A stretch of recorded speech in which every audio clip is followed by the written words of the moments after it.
Hello, friends, and welcome back to Malicious Compliance Stories. Let's kick off our video with the tale of pure holiday absurdity. OP and his younger brother are home alone when a furious stranger demands they paint a disabled parking space in front of their house. But before we begin, best way to support our channel is to leave comments, like, and subscribe with the turned-on bell so you don't miss the new video every single day. Here we go. Karen demanded I turn my driveway into disabled parking. So every year around the holidays, my neighbor, a few houses down, sets up this massive Christmas display. I'm not talking a few lights and an inflatable Santa. We're talking life-size reindeer, synchronized music, fake snow machines, animatronics, the whole deal. It's so popular that people from other neighborhoods drive in, park, and walk over just to experience it. Kids love it. Some families have made it a tradition. Now to the insanity. Last Tuesday, I was home alone with my younger brother. We're both minors, but I'm the older sibling, and my parents were out. Nothing unusual. We were just chilling. Maybe a little too much screen time. The dog being his usual chaotic self.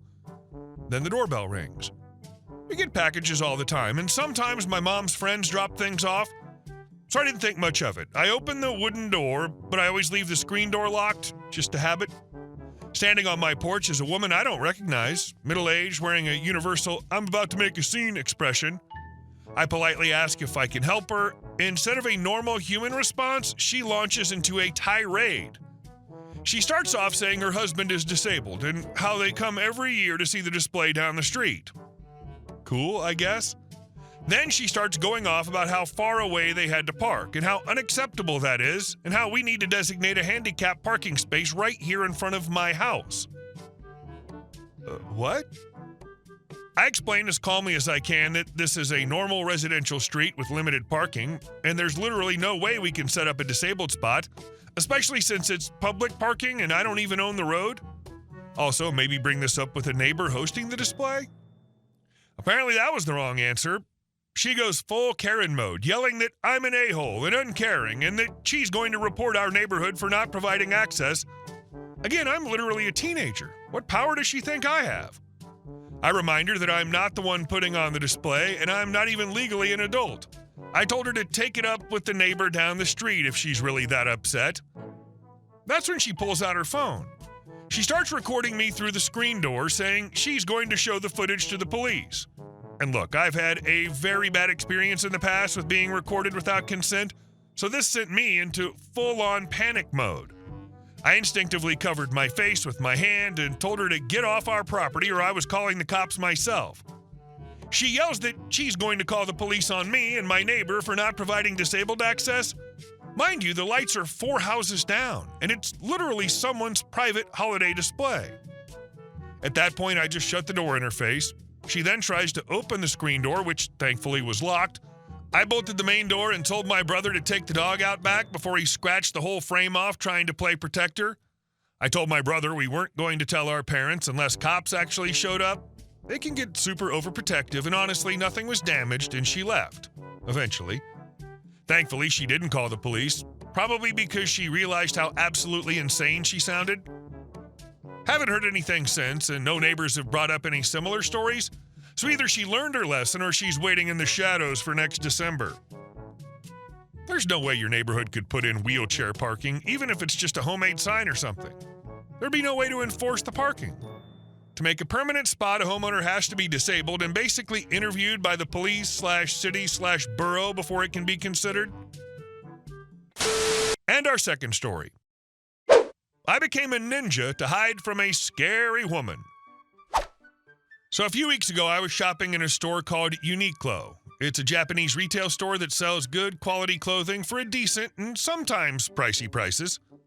So in my country, a lot of the Uniqlo employees are Eastern Asian, so as an Eastern Asian person, I sometimes get mistaken for an employee, which can be solved with a simple, "I don't work here," which can be understood and they would leave me alone. But this special little lady, whom I'll name Karen, is a short, cute lady who doesn't look like a Karen. In fact, she was really attractive. Green eyes, brunette, curly hair, black and short. So I was a bit awestruck when I saw her, until she opened her mouth. "Karen, where are the coats?" OP, "Sorry, what?" Karen, a little louder, "Where are the coats?" Opie, oh, I don't work here. Karen, sure you don't. Just hurry up and take me to the coats. I'm in a rush. Now, I wasn't sure what to do for a moment. I could tell she was someone who will not listen to a word I say, so I quickly thought of something on the spot and pointed at a random aisle. Opie, it's right this way. She looks at where I'm pointing, and I legged the hell out of there. Obviously, I didn't run, since I would get in trouble, so I quickly walked instead, and I have long legs. As I was walking, I pulled out my backpack, pulled out my long trench coat, I slipped it on, and faced a random wall. I thought to myself, and begging to some sort of higher-up to help me hide from this Karen, I tried to erase my existence and just blend with the wall. I am one with the wall. The wall is me. Behind me, I hear the stomping of what I presume is the Karen, and I felt a gush of wind pass me. I was shocked. She actually didn't notice me. Before she left the aisle, I can hear her capturing a poor actual employee. Karen, excuse me, one of your coworker was incredibly rude to me and ditched me after I asked for help. Employee, oh, I do apologize for that. May I ask who it is? Karen, it was this tall, fat, nerdy-looking girl. Employee, sorry, but you're going to need to be more specific. She kept describing me to the employee, but they were confused. They ended up going to the front desk. I couldn't believe that I actually managed to get away with that. Once the coast was clear, I left to go buy the anime shirts they had, and I managed to find a Naruto shirt, which I took to the self-checkout. When I got there, I noticed Karen was still here, but she was quite far from me, and she was talking to a different employee, who I presume is the manager. I could tell from their expressions that they're still trying to figure the rude employee. But all in all, I found out that I could become a ninja, and I'm great at hiding. Legend has it that she's still trying to find the rude employee.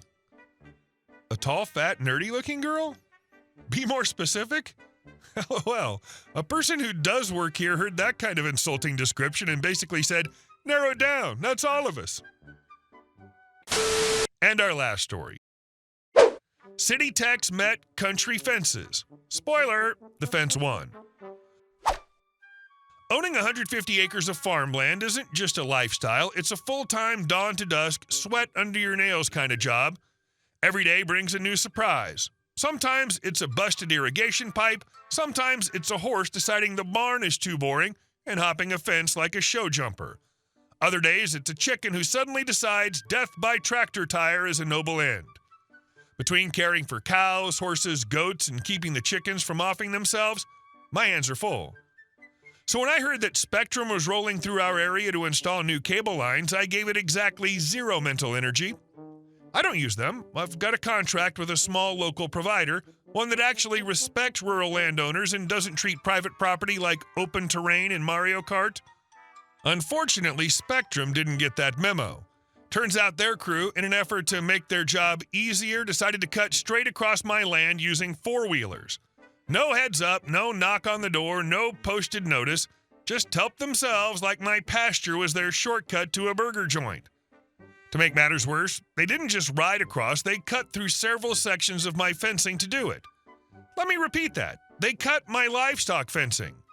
These aren't decorative garden fences. These are what keep thousands of pounds of muscle and curiosity from wandering into traffic or vanishing into the hills. I didn't catch it right away. They must have come through in the early morning while I was handling chores on the other end of the property, or maybe during the brief window I ran to town for supplies. But I sure as hell found out something was wrong when my neighbor called.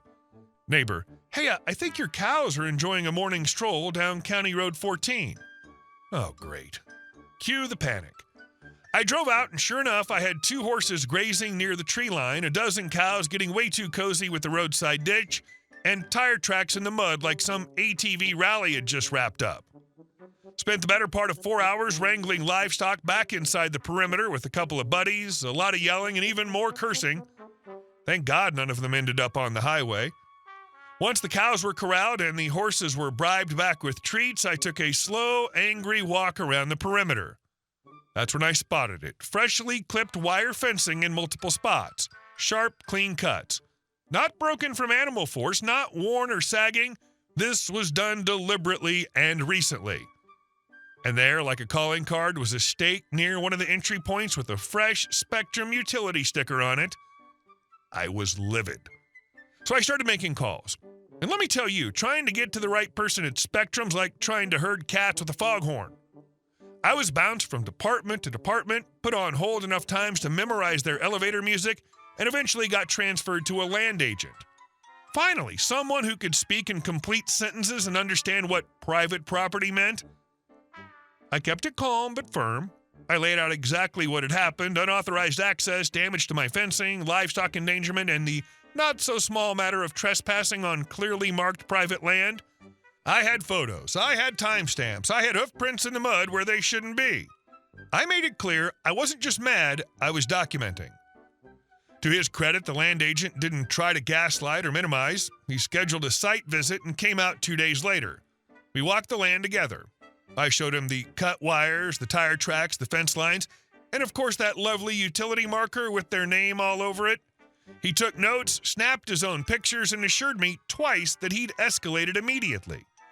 Less than 48 hours later, I had an email with a settlement offer.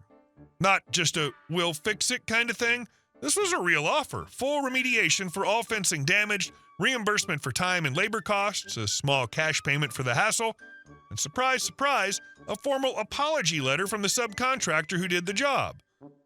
Did I accept it? Absolutely. Did I cash it? You bet I did. Look, I get it. Everyone's got a job to do. I don't expect city techs to understand the complexities of rural land management. But what I do expect is basic respect. If you need access, you ask. If you make a mistake, you own it. What you don't do is treat someone's working farm like it's a shortcut just because GPS says it's the fastest route. I've had teenagers get stuck joyriding in my back pasture who were more respectful than that crew.